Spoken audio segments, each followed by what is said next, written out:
Coucou les bénis de Dieu, j'espère que vous allez bien. Je suis vraiment hyper contente de vous retrouver aujourd'hui. Ça fait longtemps que j'ai pas fait de vidéo. Cependant, sachez que vous étiez toujours dans mes pensées, toujours dans mes prières et toujours dans mon cœur. Eh bien, ça y est, c'est la reprise. J'espère qu'elle a été bonne malgré les nuages, la pluie, etc., etc., les réveils qui sonnent très très tôt.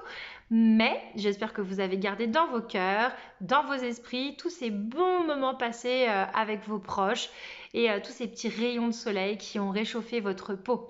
Aujourd'hui, j'avais plein de choses à vous raconter. J'étais un peu perdue parce que je ne savais pas trop par où commencer. Du coup, j'ai demandé au Seigneur sa parole et j'ai pioché un texte dans 1 Corinthiens chapitre 3 et ça s'appelle Serviteur de Dieu. Quand je l'ai lu, ça m'a fait penser à un moment plus précis durant nos vacances. Je vous raconte.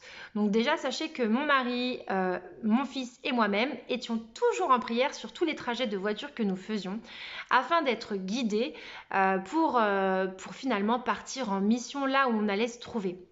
Être en vacances, effectivement, les grasses mat, le soleil, les loisirs, etc. Mais c'est aussi se rendre disponible pour ceux qui nous entourent, pour nos proches et pour ceux qu'on pourrait être amenés à rencontrer, avec qui on pourrait finalement échanger, apporter la bonne nouvelle de Dieu et pourquoi pas même prier avec ces personnes.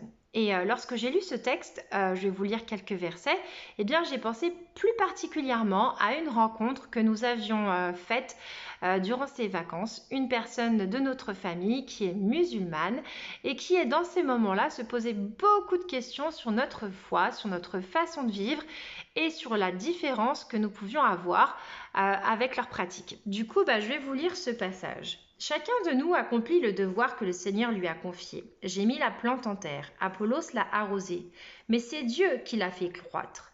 Ainsi celui qui plante et celui qui arrose sont sans importance. Seul Dieu compte, lui qui fait croître la plante. Celui qui plante et celui qui arrose sont égaux.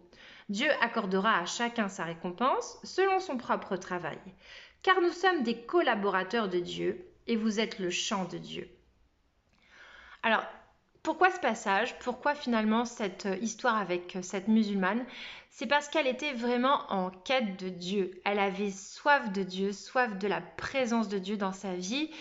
Et je pense qu'elle était interpellée par notre façon d'être, notre façon de vivre.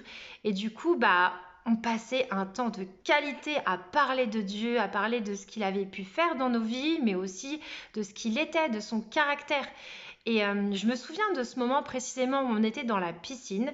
Elle me confiait avoir peur en fait quand il y avait trop de profondeur. Elle avait peur de nager.